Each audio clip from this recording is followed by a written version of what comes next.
Good morning, students.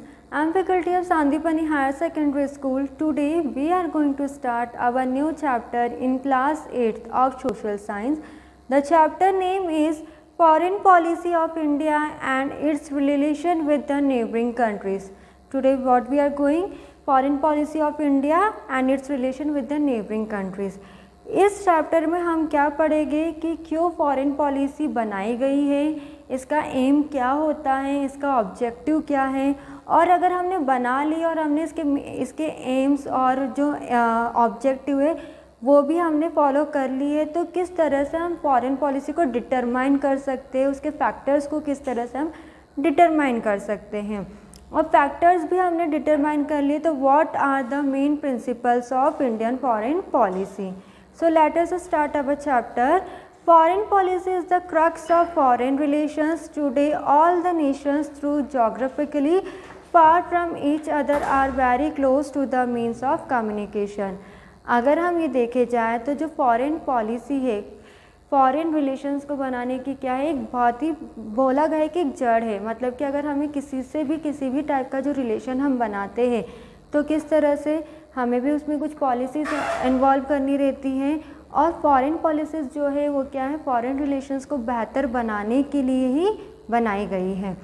Today all the nations are geographical far from each other very close. और अब ऐसा है कि जो फॉरेन पॉलिसी से ऐसा तो नहीं कि हम हर समय जाकर हम हर समय बैठकर हम बात कर सकते हैं, नहीं, कैसे कर सकते हैं, बिकॉज ऑफ द कम्युनिकेशन। मतलब कि जो सारा हमारा जो राष्ट्र है, जो सारा विश्व है, जैसे कि फॉर एग्ज़ाम्पल अगर हमारी जो फॉरेन पॉलिसी अगर बनी है, पॉलिसी मतलब कि नीति, अगर जो फॉरेन पॉलिसी बनी है अमेरिका के लिए, अमेरिका से बनी है हमारे इंडिया की, तो उसके लिए क्या होगा, कम्युनिकेशन इम्पॉर्टेंट होगा। कम्युनिकेशन किस बेसिस पर, हम वर्चुअली भी कर सकते हैं और एक्चुअली भी कर सकते हैं। Any happening any part of the world leaves its impact on other nations too. All the nations of the world are interdependent on each other. अब क्या है, ऐसा नहीं है कि सिर्फ हमारे देश के आके जो हमारे देश की सरकार है, हम लोग जो है वो ही डेवलप करने के, इसके जो हमारा देश डेवलप हो रहा है वही क्या है, एक साधन है। ठीक है, मतलब कि हम ये कह सकते हैं कि सिर्फ we are the people and we our country government is not responsible for developing the country. कहने का मतलब ये है कि हम कहीं ना कहीं क्या है, सब लोग पूरे विश्व में जितनी भी कंट्रीज वो क्या है, इंटरडिपेंडेंट है, एक दूसरे पर क्या है, डिपेंडेंट है। क्यों डिपेंडेंट है, that is why today in the world politics more focus is given to the development and formation of internal relation. इसीलिए जो पॉलिटिक्स अगर आजकल हम देखे जाए तो आज की जो राजनीति चलती है, आज की दुनिया की जो राजनीति चलती है वो किस पर फोकस है, टोटली डिपेंड है, it totally focus to the development, विकास के दौर पर पूरी फोकस है। और किस तरह से हमको इंटरनेशनल रिलेशंस को किस तरह से बिल्डअप करके रखना, उस पर फोकस है। क्योंकि क्या है, जैसे कि अगर हमारे रिलेशन अमेरिका से अच्छे हैं तो अगर हमें किसी तरह की कोई परेशानी आएगी तो definitely the America government will help us.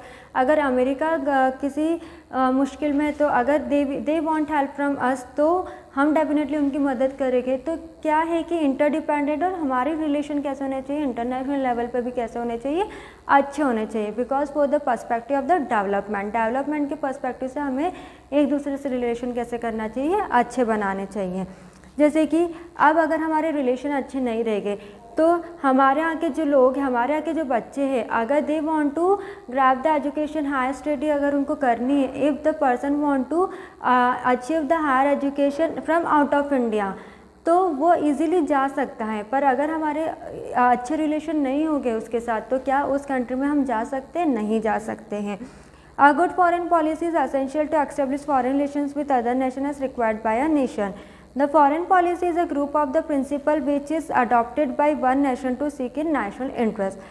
Foreign policy एक ऐसा समूह है, अगर हम फॉरेन पॉलिसी को डिफाइन कर सके, उसका मतलब समझा सके एक इजी लैंग्वेज में, तो क्या है, फॉरेन पॉलिसी एक ऐसा समूह है जो कि क्या करता है, कैसे सिद्धांत को अपनाता है जिसमें कि पूरे राष्ट्र को क्या, पूरे जितने भी राष्ट्र में जितने भी लोग हैं वो क्या करते हैं, इंटरेस्ट शो करते हैं।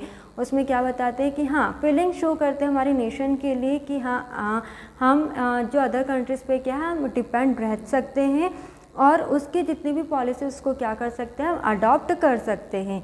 The decisions to establish stable relations with other nations and the implementation of the decision is called the foreign policy of a nation. Foreign जो भी डिसीजन हम बना रहे हैं, जो भी डिसीजंस बनाए गए हैं, उसको क्या हमारे राष्ट्र के साथ साथ जो दूसरी कंट्री उसको भी क्या कर रही है, फॉलो कर रही है, तब जाके क्या होती है, एक राष्ट्र की फॉरेन पॉलिसी बनती है. दस foreign policy is a permanent policy based on national values. और फॉरेन पॉलिसी को क्या बोला गया है, फॉरेन पॉलिसी एक ऐसी पॉलिसी परमानेंट पॉलिसी है जो कि पूरे राष्ट्र की वैल्यू पर क्या करती है, बेस्ड है, पूरे राष्ट्र पर क्या होती है, लागू होती. ऐसा नहीं कि सिर्फ हमारा जो नेशन है उसके एक एरिया में फॉरेन पॉलिसी लागू कर दी गई, अदर एरिया में कुछ भी नहीं है, नहीं, पूरे राष्ट्र में वो फॉरेन पॉलिसी क्या होती है, लागू होती हैं. अब हमारी कंट्री की क्या फॉरेन पॉलिसी है. India foreign policy has a great impact of the world. The cultural past of India has been extremely glorious. India has been constantly making efforts to build amicable relations but not only with neighbouring countries but also with far flung nations. हमारे यहाँ की जो foreign policy वो विश्व में, पूरी दुनिया में एक अलग ही कह सकते हैं इम्पैक्ट छोड़ती है, क्योंकि हमारे इंडिया का जो कल्चर है, पिछले टाइप का जो पहले का जो कल्चर है वो देखा जाए तो बहुत ही क्या है, ग्लोरियस फॉर्म में है, और ये क्या है, हर किसी को क्या करता है, अट्रैक्ट करता है. साथ ही साथ जो हमारी फॉरेन पॉलिसी रहती है वो सिर्फ हमारी नेबरिंग कंट्रीज से नहीं है, बल्कि अगर हम दूर दराजे के जो देश को देखें तो उनसे भी हमारी फॉरेन पॉलिसीज़ कैसी है, लागू होती हैं. The roots of India's foreign policies are the origin of developed civilizations since centuries, which include ancient medieval thoughts and British policies, national movement, Indian National Congress, and impact of Gandhian philosophy. All these have contributing factors. जो हमारे यहाँ की policy है वो क्या करती है, factors को कंट्रीब्यूट करती है, मतलब जितने भी फैक्टर्स उनको क्या करती है, एक साथ रखती है. जैसे कि अगर हम हमारे पहले की सेंचुरी देखें, 13, 14, 15, 16, 17, इस तरह की जो सेंचुरीज देखें, और जो हमारे पहले के जो थॉट्स थे, जो हमारे ब्रिटिश की पॉलिसीज़ थी, जो नेशनल मूवमेंट थे जो हमने पढ़े, और जो गांधी फिलोसॉफी थी, उन सब पर क्या एक ग्रेटर इम्पैक्ट पड़ा है, जिससे कि जो इंटरनेशनल लेवल पे जो हमारी फॉरेन पॉलिसी रहती है वो कहीं ना कहीं एक पॉजिटिव मैनर में क्या छोड़ती है, इम्पैक्ट छोड़ती है. ठीक है, हमारे यहाँ की जो फॉरेन पॉलिसीज़ के मेन एम्स क्या होते हैं, to make India powerful force in the world. अब कोई भी राष्ट्र है, कोई भी देश है, तो यही चाहेगा कि हमारे यहाँ का जो भी फोर्स है, हमारे यहाँ की जितनी भी सेना है वो कैसी हो, पावरफुल हो. ठीक है, तो हमारे देश को किस तरह से बनाना, हमारे देश को कैसा बनाना, पावरफुल बनाना है पूरे विश्व में. दूसरा है to get financial support from other countries for industrial growth. अब दूसरा ये है कि हमारे देश को क्या चाहिए, फाइनेंशियल सपोर्ट चाहिए बाकी कंट्री से, ताकि हम हमारे देश को क्या कर सकें, इंडस्ट्री लेवल पर क्या कर सकें, उसको बढ़ा सकें. ठीक है, अगर इंडस्ट्रीज़ ग्रोथ होगी तो क्या होगा, कहीं ना कहीं हमारा देश भी क्या होगा, साथ ही साथ बढ़ेगा. थर्ड ये to oppose colonialism and imperialism, to support freedom movements of Asian and African nations. हमारे राष्ट्र की जो फॉरेन पॉलिसी वो क्या है कि हम क्या करते हैं, जितने भी फ्रीडम मूवमेंट्स एशिया और अफ्रीकन नेशन है, जो एशियन नेशन है और अफ्रीकन नेशन है, उनको क्या करना है, सपोर्ट करना है. तो इस तरह की फॉरेन पॉलिसीज़ हमारे यहाँ पर मानी जाती है. पहला तो ये कि पावरफुल इंडियन फोर्सेस होनी चाहिए. सेकंड ये है कि किस तरह से हमें क्या चाहिए, फिनेंशियल सपोर्ट चाहिए दूसरी कंट्रीज़ से, ताकि हम क्या कर सकें, इंडस्ट्री ग्रोथ कर सकें. और थर्ड ये है कि हमें अफ्रीकन नेशन और जो एशियन नेशन है उनको क्या करना है, फ्रीडम मूवमेंट क्या करना है, सपोर्ट करना. आज़ादी जो है उससे उस बेसिस पर हमें क्या करना है, उन्हें सपोर्ट करना है. To maintain close relations with Commonwealth countries, हमारे जो इंटरनेशनल जो हमारे आसपास की कंट्रीज़ के साथ ही साथ जो दूर दराजे वाली कंट्री, उनसे भी कैसे बना के रखने, हमारे रिलेशंस एकदम क्लोज बना के रखने हैं. To build necessary conditions for the development of foreign trade, अगर कभी ज़रूरत पड़ गई या कि कभी ज़रूरत के समय पर हमें ऐसे रिलेशन बना के रखने हैं कि हमारे साथ में हर कोई इंटरनेशनल लेवल पे जितनी भी गवर्नमेंट पे वो क्या है, हमारे साथ में खड़ी रहे. To protect the interest of non residents Indians, ताकि जो नॉन रेसिडेंट्स इंडियंस मतलब कि जो हमारे यहाँ के लोग नहीं हैं, जो कि दूसरी कंट्रीज़ में जाके बसे हुए, उन लोग को क्या करना है, प्रोटेक्ट करना है. To bring Asian and African nations together for protecting mutual economic and public interest and to back and support United Nation, और जो यूनाइटेड नेशन है उसको क्या करना है, सपोर्ट करना है. तो इस तरह की जो फॉरेन पॉलिसीज़ है हमारे यहाँ पर अपनाई जाती है, और हमारे यहाँ पर इस तरह की फॉरेन पॉलिसी क्या किया जाता है, इम्पोर्टेंस दिया जाता है. ठीक है। अब किस तरह से हम डिटरमाइन कर सकते हैं फॉरेन पॉलिसीज़ को, किस तरह के फैक्टर्स है जो कि हम डिटरमाइन कर सकते हैं। तो determining factors of our foreign policy, तो पहला तो है जोग्राफिकल फैक्टर, सेकंड है हमारा नॉन अलाइंड मूवमेंट, थर्ड है हमारा हिस्टोरिकल ट्रेडिशंस और फोर्थ है हमारा नेशनल इंटरेस्ट। तो आप लोग को इतना समझ में आया कि फॉरेन पॉलिसी क्या होती है, main aims of our foreign policy क्या होती है। Understood this much everyone about the foreign policy. So first is the geographical factor. First factor how we can determine foreign policies, geographical factor से कर सकते हैं। जोग्राफिकल फैक्टर क्या होता है, India's geographical areas and high seas and mountain borders in Asia had played a major role in shaping India's foreign policy. India's trade and security depend on these factors. अब geographical factor कैसे, जो हमारे देश का जो area है, because of the हमारे country में क्या बहुत बड़ी बड़ी समुद्र हैं, बहुत बड़े जो हमारा एशिया कौन से कॉन्टिनेंट में आते हैं, एशिया कॉन्टिनेंट में आते हैं, तो क्या है माउंटेन जो है वो भी कैसे बहुत बड़े बड़े हैं, जिसकी वजह से जो हमारा इंडिया की फॉरेन पॉलिसी को क्या करता है, एक अलग ही लेवल पर रखता है foreign policy.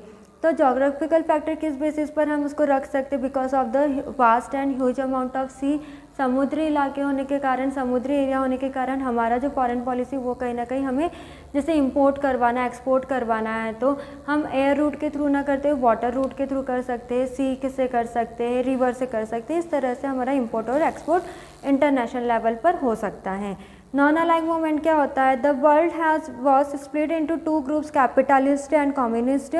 The animosity between the two resulted in Cold War, annihilating itself from them. India maintained its position is on long non-aligned nation and helped in reducing tensions between two lobbies. Non-aligned movement क्या होता है, जब जैसे कि पूरे विश्व में क्या होता है कि जो पूरा विश्व होता है उसमें दो समूह बने रहते हैं, एक कैपिटलिस्ट होता है, एक कम्युनिस्ट होती है, मतलब कि सामुदायिक वे में होता है और एक किसी पूंजी वे में होता है। तो जितना भी जब वर्ल्ड वॉर चलता है तो किस वे में चलता है, कैपिटलिस्ट में चलता है, कम्युनिस्ट वे में चलता है। पर हमारे यहाँ में इस तरह की पोजीशन को मेंटेन करे गया है कि कभी भी कुछ तरह का वॉर नहीं हुआ है, इसलिए नॉन अलाइंग मूवमेंट भी क्या करता है, हमारे यहाँ पर इतना सिग्निफाई नहीं करता, और इस बेसिस पर भी हम क्या कर सकते हैं, उसको डिटरमाइन कर सकते हैं फॉरेन पॉलिसी में। हिस्टोरिकल ट्रेडिशंस, मतलब कि जो हमारी ऐतिहासिक परंपरा है वो भी क्या कर सकती है, फॉरेन पॉलिसी को डिटरमाइन कर सकते हैं। Peace occupies a place of utmost importance in India foreign policy. India has its own history of ancient time. To date, India has never tried to force supremacy of any nation, and its tradition is perceptible in today's foreign policy. हमारा देश ऐसा है जो कि क्या माना जाता है, शांति वाला देश माना जाता है, जिसने कि कभी किसी से आगे रहकर कभी भी किसी ने किसी से लड़ाई नहीं करी है, क्योंकि जो हमारा कल्चर है वो क्या हिस्टोरिक कल्चर, हमारा जो पहला का ही कल्चर ऐसा है क्या, हमें कभी भी किसी से भेदभाव नहीं करना, किसी से भी किसी भी तरह का लड़ाई नहीं करना है। तो जो हमारी परंपरा चलती आ रही इस बेसिस पर भी क्या है, फॉरेन पॉलिसी को हम अपना सकते हैं। National interest, Pandit Jawaharlal Nehru had said in the constituent assembly that the base of our country foreign policy lies in the protection of national interest and the goal of our foreign policy lies in respect.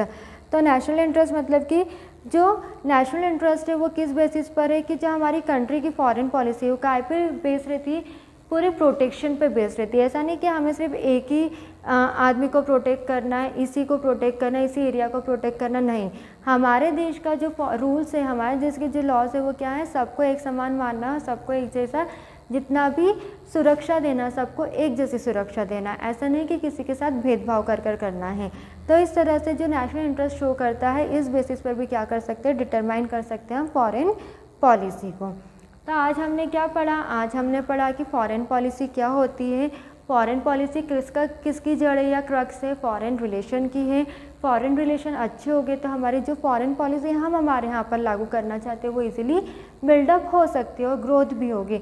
हमारे foreign policy की main aims क्या क्या है कि forces कैसी होनी चाहिए, Indian forces powerful होनी चाहिए, इंडस्ट्रियल ग्रोथ होना चाहिए, because of the industrial growth होगा तो हमारा देश भी कैसा होगा, विकसित होगा। फिर क्या, किस तरह से हम कॉमनवेल्थ कंट्री से उनसे क्लोज रिलेशन बना के रख सकते हैं, और जो कंडीशंस होती है जो फॉरेन ट्रेड रिलेटेड जो भी कंडीशंस होती है उसको किस तरह से हम मिटा सकते हैं, और किस तरह से हम यूनाइटेड नेशन को सपोर्ट कर सकते हैं, वापस से लेकर आ सकते हैं एकजुट होकर। तो ये हमने आज पढ़ा। In next class we will discuss about the topic of main principles of our foreign policy. Thank you.